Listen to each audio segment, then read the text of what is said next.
Bismillahirrahmanirrahim. Yang saya muliakan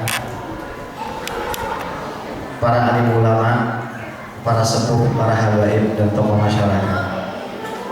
Wabil khusus Bapak Haji Ahmad Basuki, Bapak RW Kelurahan Malaka Jaya, Bapak Eko Yulianto, Ustaz Ja'far Amin, Habib Ahmad Zaidan yang dimuliakan oleh Allah, serta muhibbin dan muhibbat Nabi Muhammad SAW yang tidak bisa saya sebutkan satu persatu, namun tidak mengurangi rasa takzim dan mahabbah saya. Ini mau dikasih kursi, mungkin dipikirnya orang tua yang menceramah, ya, tapi nggak apa-apa ya.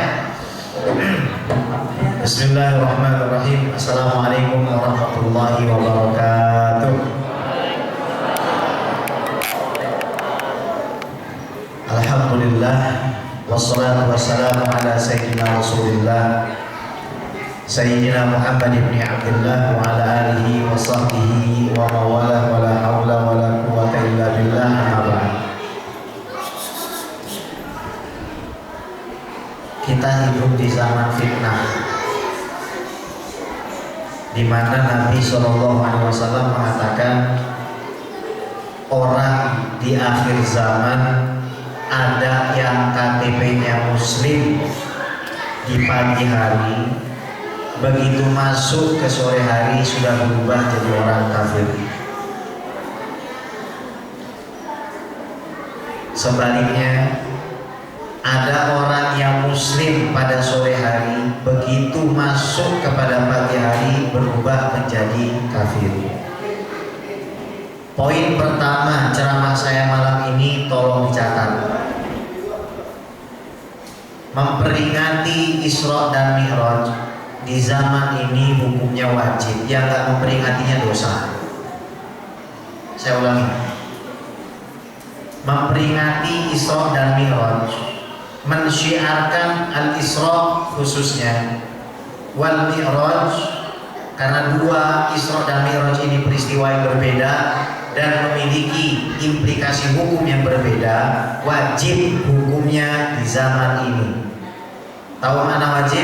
Yang bikin dapat pahala, yang meninggalkannya dapat dosa. Artinya orang yang mampu merayakan Al-Isra wal Mi'raj dalam bentuk apapun yang menjadikan syiar Islam ini terdengar, dia dapat pahala dan gugur kewajibannya. Tapi orang yang mampu mendirikan satu acara keagamaan Isra wal Mi'raj tidak mensyiarkannya, maka dia dapat dosa. B, dalilnya mana? Itu kan masalahnya kan, dalilnya mana?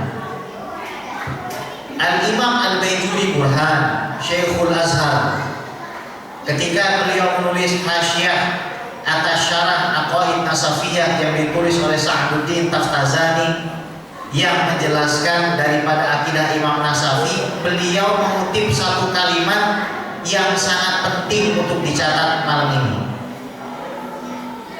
Mungkin salah satu yang terpenting dari bertahun-tahun antum dengar ceramah Isra dan Mi'raj. Tolong dicatat ini. Munkirul Isra kafir. Orang yang mengatakan Isra itu tidak ada kafir. Saya nggak percaya Isra. Ya, Isra itu nggak ada. Mohon maaf, kita Aswaja, Ahlus Sunnah wal Jamaah paling anti ucap begitu. Tapi ini faktanya, kita punya ulama ngomong. Orang yang mengingkari Isra kafir. Kenapa? Karena mengingkari apa yang disebut di dalam ilmu hadis sebagai khobar mutawatir. Apa sih khobar mutawatir itu? Khobar mutawatir adalah riwayat yang diriwayatkan dari kalangan sahabat lebih dari 10 orang, dari kalangan tabi'in lebih dari 10 orang, dari kalangan tabi'ut tabi'in lebih dari 10 orang. Yang mengingkari khabar mutawatir kafir. Subhanalladzi asra bi'abdihi lailan minal masjidil haram ilal masjidil aqsa alladzi barakna haulahu liyuriyahu min ayatina innahu huwas samiul basir.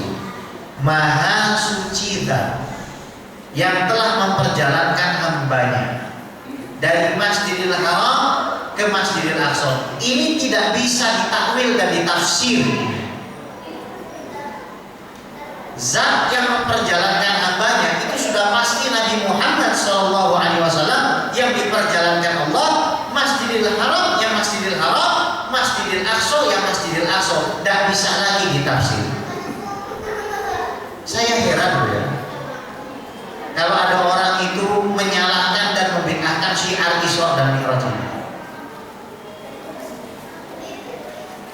Ini anak-anak yang ada di atas, gak apa-apa mereka mau berisik, biarin aja. Yang penting mereka tahu mereka datang ke tempat ini untuk satu tujuan. Acara apa? Al-Isra wal Mi'raj. Tahun depan lagi umur mereka naik 1 tahun, Al-Isra wal Mi'raj. Naik lagi 1 tahun sampai mereka besar, tahu akidahnya selamat. Apa mau dibiarkan main TikTok terus? Ya. Apa mau dibiarkan main Instagram terus? Nah, syukur kalau DKM itu masih memfasilitasi. Kita bersyukur, alhamdulillah. Semoga saya doakan yang mengurusi kegiatan ini, yang meridhoi kegiatan ini, diridhoi oleh Allah Subhanahu wa taala. Itu poin pertama ya. Ngeri loh. Ngeri itu. Masalah akidah. Kita jangan punya bayangan, di luar sana orang Islam tuh lempeng aja. Ada Bapak Ibu sekalian, orang yang KTP-nya Islam nggak percaya Al-Quran. Ada. Saya melihat sendiri langsung. Ada orang yang KTP-nya Muslim murtad gara-gara apa? Dibully kalau dia keturunan Cina. Ada. Saya menyaksikan langsung. Kira-kira yang masuk neraka orang yang murtad itu lebih dulu atau yang membulinya? Yang membulinya masuk neraka dulu. Karena menjadi sebab orang itu murtad. Agama ini Anda harus belajar dari guru. Anda tidak bisa belajar agama ini sendiri. Guru Anda harus belajar dari guru yang sampai ke Nabi Muhammad SAW. Yang mengingkari Mi'raj bagaimana? Kalau kita tahu nih, Isra peristiwa yang sifatnya horizontal dari Masjidil Haram ke Masjidil Aqsa. Mi'raj ini lagi. Orang yang mengatakan saya ini nggak percaya Mi'raj, tak kafir. Tapi dia fasiqun mubtadi'un ahli bid'ah. Orang fasik ahli bid'ah. Kenapa? Karena mengingkari khabarul ahad. Di dalam ilmu hadis, istilah khabarul ahad ini digunakan untuk mendefinisikan riwayat hadis yang jumlah perawi dari kalangan sahabat 1 sampai 9 tidak sampai 10. Dari kalangan tabi'in 1 sampai 9 tidak sampai 10. Tabi'ut tabi'in 1 sampai 9 tidak sampai 10.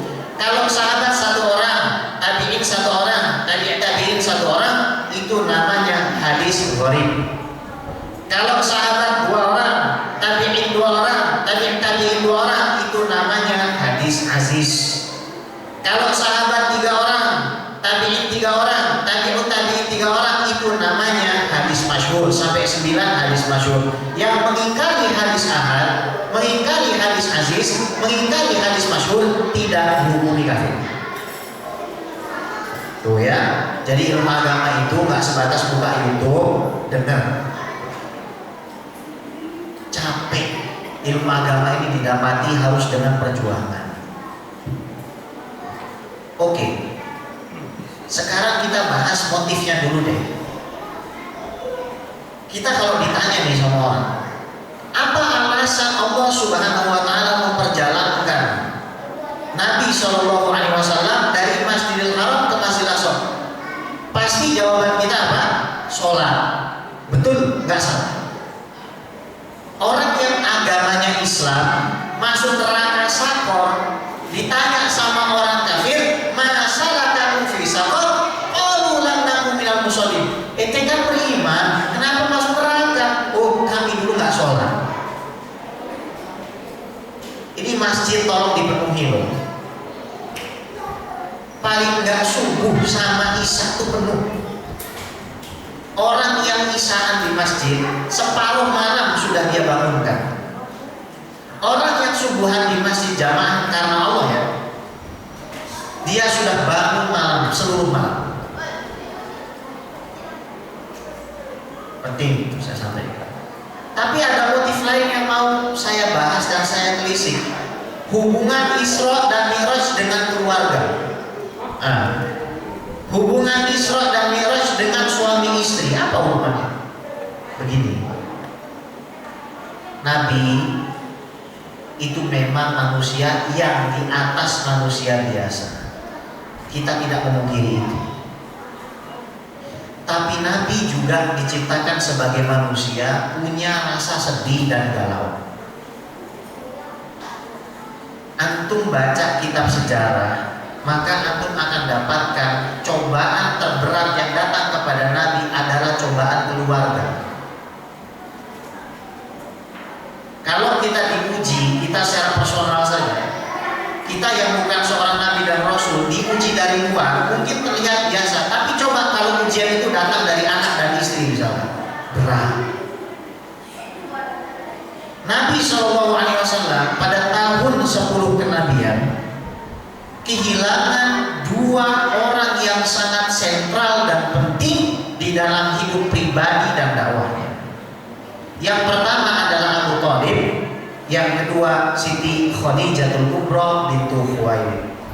Soal Abu Thalib ini ada 3 pendapat ulama. 1, Abu Thalib kafir. Salah satu yang menganggap demikian, Allah yarham Profesor Dr. Muhammad Said Ramadan Al-Buti di dalam kitab beliau Fiqhus Sirah. Alasan beliau menganggap Abu Thalib itu kafir, katanya kalau Abu Thalib Muslim, nanti yang menjadi titik poin utama penyebaran agama Islam bukan Rasul tapi Abu Thalib. Alasannya gampang, yang ngajarin Rasul untuk menggembala Abu Thalib, yang ngajarin Rasul untuk berperang Abu Thalib, yang ngajarin Rasul untuk diplomasi Abu Thalib, yang ngajarin Rasul untuk bekerja berdagang Abu Thalib, yang kenalin Rasul dengan Siti Khadijah Abu Thalib, yang melamar Rasul Abu Thalib, yang belain Rasul Abu Thalib. Kalau Abu Thalib Muslim, maka tokohnya bukan Muhammad SAW tapi Abu Thalib. Ya, silahkan kalau mau berpendapat begitu. Tapi saya, guru-guru saya, salaf-salaf saya, masyayikh-masyayikh saya, guru-guru saya di Al-Azhar Mesir, guru-guru saya di Yaman, guru-guru saya di Sudan, guru-guru saya di Suriah, gak berpendapat begitu. Alasannya apa? Sayyid Abbas, saudara dari Abu Thalib itu, ngomong sama Nabi Muhammad SAW, "Ya Muhammadu, innahu qad qala kalimatan amartana biha." Muhammad, Abu Thalib itu sudah syahadat Muslim. Yang ketiga, tawakuf.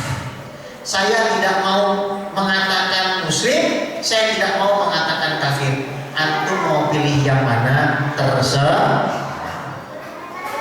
Tapi ada prinsip Imam Ghazali bagus, dan ini prinsip bisa nyelamatin kita punya hati. Apa prinsipnya? Innal khoto'a, sesungguhnya salah, fi husni zanni bil muslim, di dalam berprasangka baik kepada orang beriman, aslamu, lebih selamat, minas shawab, daripada benar, bintokni fi, ketika kita mencacinya. Jadi kalau ada orang jahat, kita baik sangka sama dia, salah prasangka baik kita, itu masih lebih bagus, itu masih lebih selamat daripada kita benar di dalam buruk sangka kita sama orang. Hatta walau sakatal insan, sampai ke titik apabila seorang manusia diam. Antoni Abi Jahlin, dia nggak mau melaknat Abu Jahal. Antoni iblis, dia tidak mau mengatakan iblis laknatullah. La yadurruhu sukut, diamnya tidak menjadi masalah. Iblis sudah pasti terlaknat, Abu Lahab terlaknat. Antum nggak perlu ngomong iblis laknatullah, nggak apa-apa. Agama kita tidak dibangun atas dasar laknat melaknat. Agama kita dibangun atas dasar mengajak dengan baik. 2. Siti Khadijah itu siapa? Kalau saya disuruh mendeskripsikan Ummuna Khadijah, maka saya ingin mengatakan bahwa beliau adalah ulama perempuan pertama di dalam Islam. Kok bisa Bu? Siti Khadijah itu perempuan pertama yang tahu dalil. Bahkan sebelum Al-Quran turun, beliau sudah pakai dalil. Itu Siti Khadijah. Sebelum Al-Quran turun, beliau sudah pakai dalil. Jadi ketika Nabi SAW turun wahyu pertama, ketemu malaikat Jibril, itu Nabi lari turun ke bawah. Ketemu Siti Khadijah. Kata Nabi gini, inni khasyitu ala nafsi. Saya ini takut kalau saya nggak bisa membawa beban ini. Saya cuma satu orang manusia, kok disuruh merubah manusia segini banyak. Bu, Siti Khadijah, lihat bu, istrimu, istri ini bu, lihat istrimu. Lihat kata Siti Khadijah apa? Ya Allah, wallahi ma yukhzika. Demi Allah, Allah tidak akan mencelakakan kamu. Innaka la tasilur rahim. Suamiku, karena kamu orang yang suka menyambung tali keluarga. Wa taksibul ma'dum. Allah tidak akan mencelakakan kamu suamiku, karena kamu suka memenuhi hajat orang yang membutuhkan. 2. Yang ketiga, wa taqrid dhaif. Sesungguhnya engkau tidak akan celaka karena engkau memuliakan tamu. Wa tahmilul kal. Engkau tidak akan celaka suamiku karena engkau suka mengangkat beban orang yang tidak sanggup mengangkat bebannya. Wa tu'inu ala nawaibil haq. Dan engkau tidak akan celaka suamiku karena engkau selalu menolong orang-orang yang benar.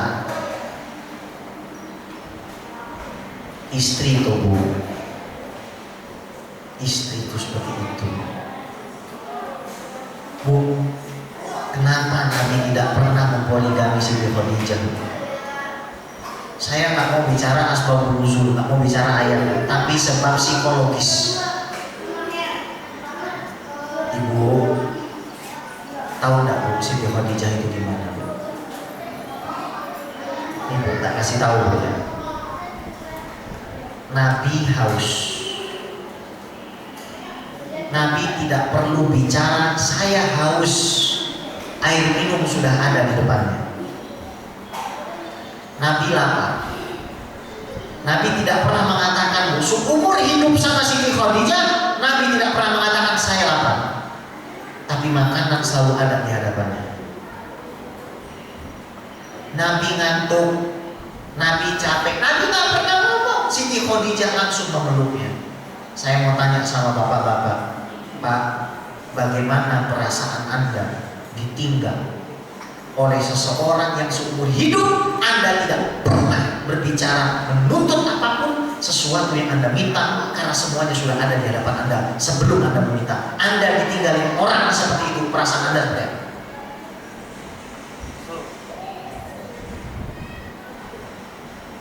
Berat.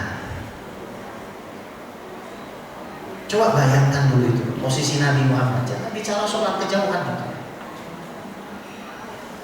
Perasaan Nabimu itu, coba periksa perasaan kamu punya Nabi itu. Ini acara besar ini. Ini bukan sekedar traveling ke satu tempat ke tempat yang lain. Ini banyak sekali ini urusan. Makanya nggak akan selesai. Saya malam ini nggak bakal sampai Masjidil Aqsa ceritain, nggak akan selesai. Ini berangkat aja belum kan? Sudah jam berapa? 9:30 kurang. Masjidil Aqsa nggak akan sampai. Di tengah jalan pasti sudah habis acara itu. Tapi yang paling penting bukan selesainya toh. Kalau saya mau selesaikan gampang, dalam 5 menit selesai. Saya kasih kronologinya, 5 menit selesai. Tapi bukan itu tujuan kita dulu. Kita mau rasa gimana perasaan saya punya Nabi ya. Dulu kehilangan orang seperti itu. Apa bisa ya saya dengan istri saya tuh punya hubungan seperti Nabi dengan Siti Khadijah? Apa bisa?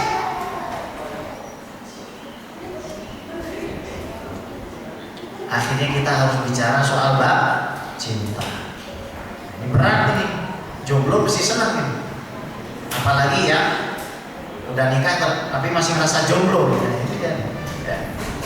Tapi oke lah. Akhirnya kita tahu kenapa Allah memperjalankan itu. Linuriyahum min ayatina, supaya Nabi itu terhibur.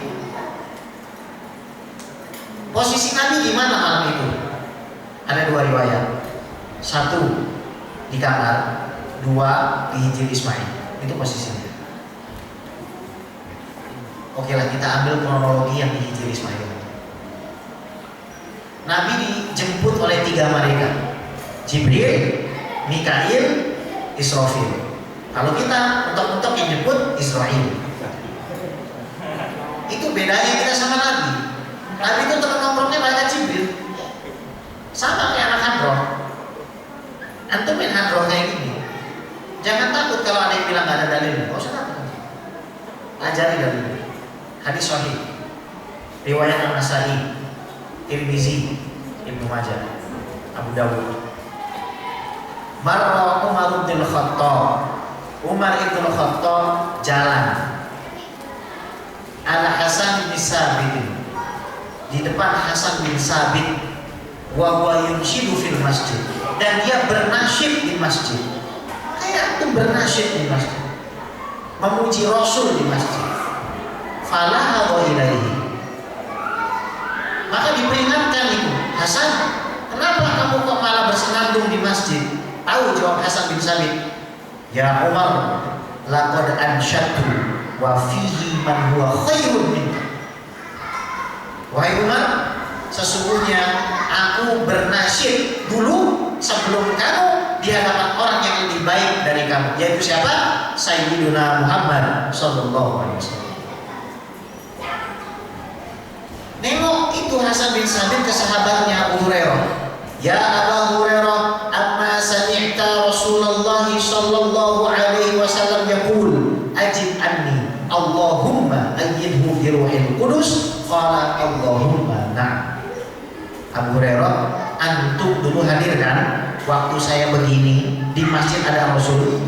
Bukankah kamu menyaksikan bahwa Rasul mengatakan, ya Allah, perkuatlah Hasan bin Sabit dengan Jibril? Betul. Orang yang memuji-muji nabinya di dalam masjid itu temannya malaikat Jibril.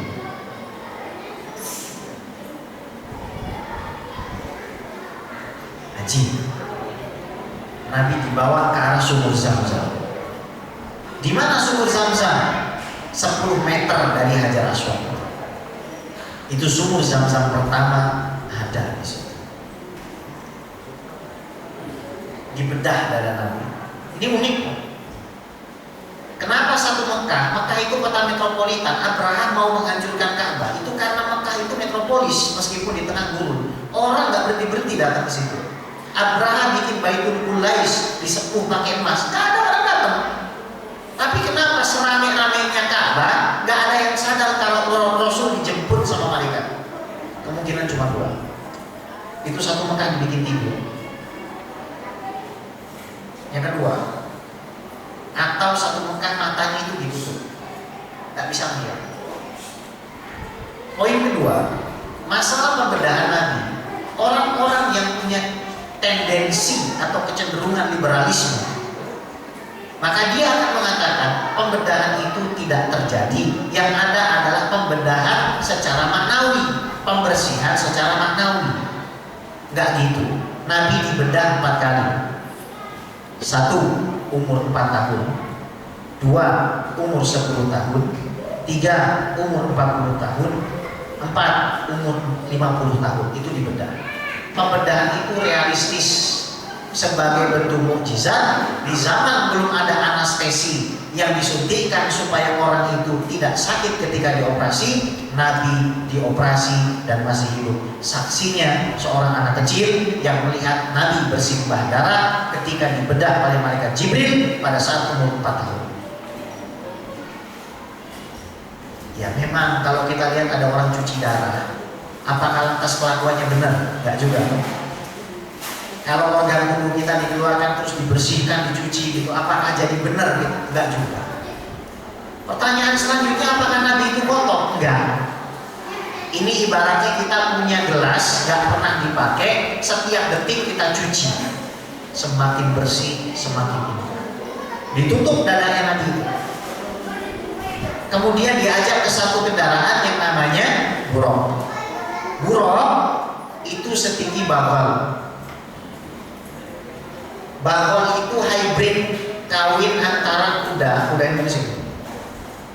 Hisanun. Segini himar, keledai. Bagol itu kawin antara kuda dengan himar. Berarti kita ngasih. Ini buraq ini sekitar sini. Ada sayapnya panjang. Buraq ini kendaraan banyak nabi. Jadi kalau ada yang tanya siapa nabi pertama yang mengendarai buraq, pasti jawabannya bukan Nabi Muhammad Sallallahu alaihi wasallam. Tapi buraq ini karena nggak tahu yang mau naik Nabi, goyang-goyang. Sama malaikat Jibril dipegang. Kamu nggak tahu ya, yang mau naikin kamu ini siapa? Ini Sayyidul Anbiya wal Mursalin. Yang mau naikin kamu itu khatamun nabiyyin. Yang mau naikin kamu itu adalah Sayyidul Kaunain wa Tsaqalain. Alam semesta ini diciptakan untuk beliau karena beliau rahmatan lil alamin. Buraq langsung ucap. Keringat langsung mengucur dari tubuhnya buraq itu. Takut. Kenapa? Karena tidak bisa memposisikan orang pada tempatnya. Hati-hati antum gak bisa memposisikan orang pada tempatnya. Jadi anak gak bisa posisikan orang tua gak bisa posisikan anak, gak bisa posisikan ulama. Qul hal yastawi alladziina ya'lamuuna wal ladziina la ya'lamuun. Allah mengatakan, apakah sama antara orang yang punya ilmu dengan yang tidak punya ilmu? Gak sama. Kalau antum perlakukan orang berilmu sama gak berilmu sama, zalim terhadap Al-Quran. Ini agama dijaga bukan hanya dengan berteriak, tapi ada ilmu yang harus ditransfer dari satu generasi ke generasi yang lain. Ikhwati wa akhwati fillah rahimani wa rahimakumullah. Nabi naik jalan. Ternyata banyak pohon kurma di situ. Jibril ini kok bagus ya, banyak pohon kurma. Terus kata malaikat Jibril, ya Muhammad sholli. Wahai Muhammad sholat. Turun Nabi Sallallahu Alaihi Wasallam sholat. Allah. Sholat apa? Memang sih ada kitab-kitab ulama yang menjelaskan kalau sholat subuh, duhur, asar, maghrib, isya itu disyariatkan masing-masing satu sholat satu nabi. Tapi saya tidak mau berpedoman kepada itu. Yang pasti adalah ketika Nabi turun dari Sidratul Muntaha, Nabi membawa syariat sholat 5 waktu dan sholat subuh belum dilakukan. Kenapa? Karena sebab rukun dan syarat yang belum diajarkan. Artinya apa? Ada tata cara sholat yang belum diajarkan. Maknanya berarti sholat subuh mungkin belum pernah disyariatkan. Nabi sholat apa? Wa minal laili fatahajjad bihi nafilatan laka asa ayyab'atsaka rabbuka. Sholat tahajud. Setelah Nabi sholat 2 rakaat itu, Nabi tanya, ya Jibril, aina sholat? Di mana saya ini sholat? Lalu malaikat Jibril mengatakan, sholaita fil Thayyibah. Kamu sholat di Thayyibah. Thayyibah itu mana? Madinah. Ini hiburan sama Nabi. Memang kamu kehilangan paman dan istrimu, tapi dakwahmu akan sampai sini. Tenang Nabi, insyaallah. Oke lah, udah dapat jaminan kok. Pasti dakwah ini pasti akan sukses. Terus Nabi jalan. Dari belakang ada yang bawa obor, mau membakar Nabi Muhammad. Siapa? Jin Ifrit. Ifrit ini jin yang paling serem. Makanya kami waktu di Mesir, orang Mesir itu kalau kesel pasti manggil kawannya ya Ifrit. Ini jangan ditiru ya. Ya Ifrit, wah Ifrit. Dibacakan doa sama malaikat Jibril, Nabi ikut mendoakan, terpelanting itu Ifrit, terbakar. Setelah itu Nabi mencium bau harum. Ini bau harum apa Jibril? Ini bau harum tulang belulangnya Siti Masyitoh. Masyitoh itu bukan nama.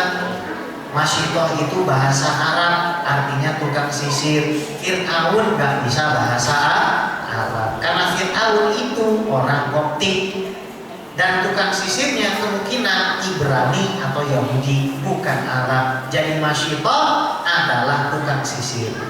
Kalau mau kasih nama anak Siti Masyitoh silahkan, tapi jangan marah kalau dipanggil tukang sisir. Ada orang namanya Masyitoh? Ada. Toh? Masyitoh. Yang namanya Masyitoh jangan baperan.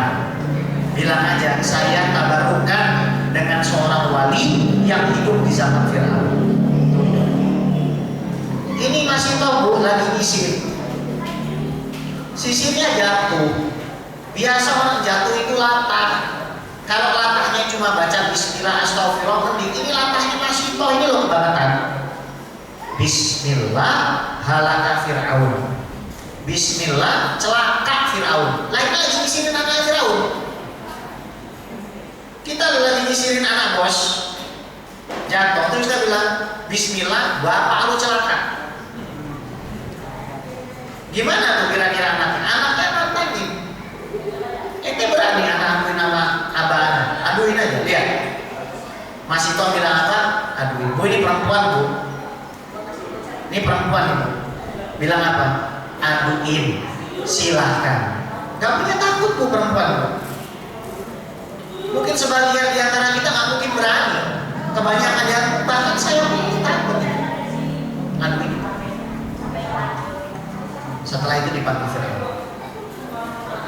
Awalaki rabbal ghairi. Apakah kamu itu memang punya Tuhan selain saya? Siti Masyitoh jawabnya, ya Allah bu, keren banget bu. Saya ngefans banget sama Masyitoh. Ini kisah yang selalu membuat saya itu merinding. Tahu Masyitoh bilang apa? Rabbuka wa rabbi Allah. Tuhan ente sama Tuhan anak Allah. Fir'aun itu orang yang sakit jiwa. Kenapa sakit jiwa? Misalkan Fir'aun yang ada di sini, pasti udah akan ajakin kopi Fir'aun. Lu sehat sehat toh? Lu ngaku Tuhan Iya. Gua mau tanya boleh nggak? Boleh. Lu sama bokap lu duluan mana? Duluan bokap gua. Kenapa udah jadi Tuhan? Bagaimana mungkin Tuhan itu terdahului? Tuhan itu syaratnya harus tidak, harus mendahului. Saya mau tanya, handphone sama yang bikin handphone duluan mana? Yang bikin anak sama bapak duluan mana? Kenapa yang jadi Tuhan malah anaknya? Saya hanya bisa membayangkan kalau masa kecil Fir'aun tidak bahagia. Saya hanya bisa membayangkan mungkin Fir'aun disiksa oleh ayahnya. Saya hanya bisa membayangkan mungkin Fir'aun itu adalah korban intimidasi dari orang-orang yang ada di sekitar. Hati-hati teman-teman. Sampai akhirnya lo bisa ngaku Tuhan kayak begitu. Jangan dipikir Fir'aun itu mutlak jahat, langsung jadi jahat itu dari baik. Enggak. Pastilah ada sesuatu yang latar belakang itu yang bisa kita jadikan pelajaran. Hati-hati loh sama anak. Guru saya Al-Habib Muhsin bin Idrus Al-Hamid, hati-hati kalau punya anak ngasih nama anak Fatimah, ngasih nama anak Aisyah, ngasih nama anak Khadijah, ngasih nama anak Muhammad. Kita memperlakukannya juga hati-hati. Ingat nama yang punya nama. Anak namanya Muhammad kita tabokin, kita takut. Anak namanya Fatimah kita pukulin, gak serem, gak malu sama yang punya nama itu. Makanya kasih nama yang bagus. Jangan gara-gara nama Cilok nanti anak kita kasih nama Cilok di Cilor. Ya bagus-bagus gitu kasih nama anak gitu. Segitu banyaknya nama sahabat Nabi bagus-bagus kita kasih. Masih toh lagi nih? Masih toh mau murtad nggak? Enggak. Siap mati? Siap. Perempuan bu, perempuan ini. Saya cuma punya satu permintaan, apa? Kumpulin tulang saya sama anak suami saya jadi satu. Ya kan? Akhirnya didatangkan wali yang mungkin sebesar masjid ini wali. Dimasukin apa bu? Minyak. Mending kalau yang dimasukin air hangat terus dikasih busa sabun. Ini yang dimasukin minyak, setelah minyak yang mendidih suruh loncat, belum dimasukin air. Ibu suka masak kan bu ya? Kalau minyak mendidih, ibu siram air, apa jadinya?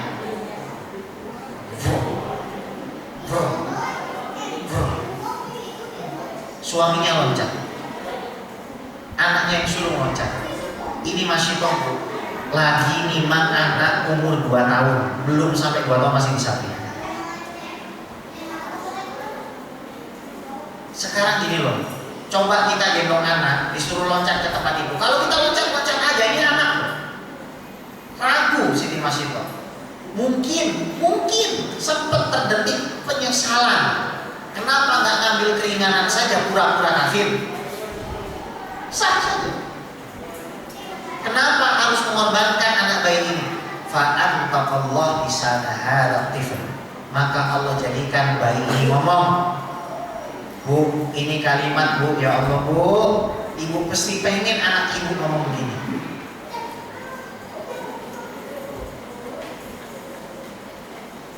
Saya pun pengen anak saya suatu saat ngomong seperti itu.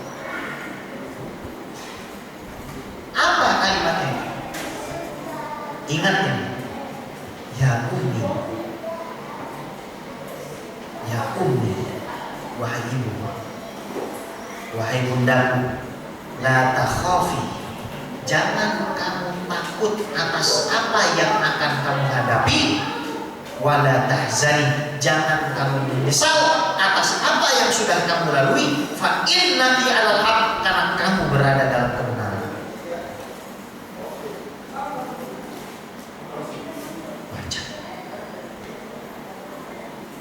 Kita belajar apa di sini? Ternyata untuk menjalani sebuah kebenaran itu tidak selalu manis.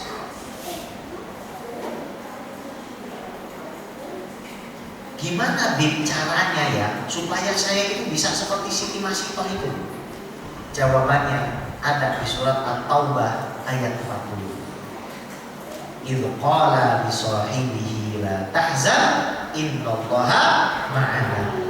Jangan sedih, jangan kamu sedih atas apa yang sudah berlalu, karena Allah bersama kita. Kalau ibu pengen jadi orang yang gak takut masa depan, yang gak punya penyesalan atas masa lalu, solusinya adalah tetap bersama Allah. Caranya lidah ini latih nyebut nama Allah.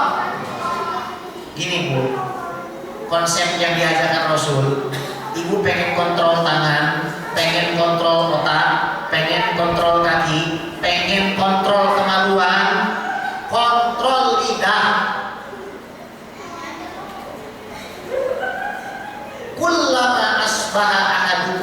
fa inna aqda'ahu tukaffiru lisan. Ini Nabi ngomong. Kita pagi-pagi ini tangan kaki semua mengafirkan lidah.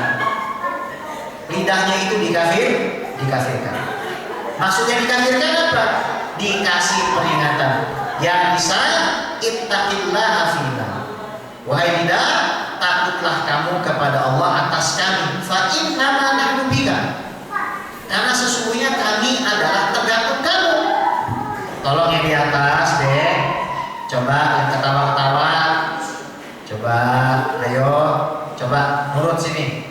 Coba sini itu yang ketawa tadi sini. Yang ketawa tadi siapa? Sini coba, sini. Kok nggak mau? Kok dikasih uang 100.000 kok? Coba sini, mana yang ketawa tadi? Kesini, yang ketawa tadi yang kiki itu siapa? Hah? Yang ketawa kiki mana tadi? Tak kasih uang 100.000, benar? Ngapain saya bohong? Sini coba sini. Saya hitung sampai 10 turun ya. 1, 10, mana? Coba dijemput itu panitia itu yang kiki tadi itu bawa sini. Saya mau lihat orangnya kayak gimana. Coba jemput bawa sini. Nanti pulang ikut saya ke mobil. Ya, saya kasih 100.000. Ya. Baik. Wah, tahun itu saya gigi-gigi aja nih dari tadi. Jangan gitulah. Jangan gitu ya. Nah, yang di atas tolong jangan berisik. Tolong jangan berisik. Udah, yang di atas zikir aja dalam hati ya. Nah, kalau nggak mau dengerin, sudah zikir aja dalam hati, duduk yang anteng. Kasihan ini bapak-bapak, ibu-ibu lagi mendengarkan ilmu ya. Mana ini yang tadi? Belum datang. Kalau datang bawa sini nggak apa-apa ya. Baik, saya lanjutin ya. Setelah itu Nabi jalan lagi. Nabi melihat fenomena. Ada orang banyak angkat batu besar, terus mecahin kepalanya sendiri pakai batu itu. Isi kepalanya keluar. Disatukan lagi sama Allah, angkat batu besar, kepalanya dipecahin lagi. Terus bertubi-tubi begitu. Nabi tanya Jibril, ini fenomena apa? Kok jadi begini orang yang saya lihat? Malaikat Jibril jawabnya apa? Humul ladzina taraku shalah. Ini orang-orang dari umatmu yang suka ninggalin sholat. Kalau kita lagi malas-malas sholat, coba pentokin dulu sedikit jidat kita itu ke tembok. Kalau benjol, udah jangan sok-sokan loh ninggalin sholat, jangan sok-sokan. Ngapain?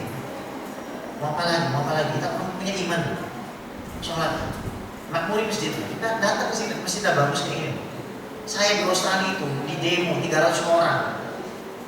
They are killing women and children on the top of their mosque. Dia bunuh tuh orang-orang di atas masjid. Difitnah kami 8 miliar. Bikin masjidnya jadi bu. Kami sholat di community center, sambil kami mabuk-mabukan. Ini masjid kalau nggak dimakmuri, dolim antum.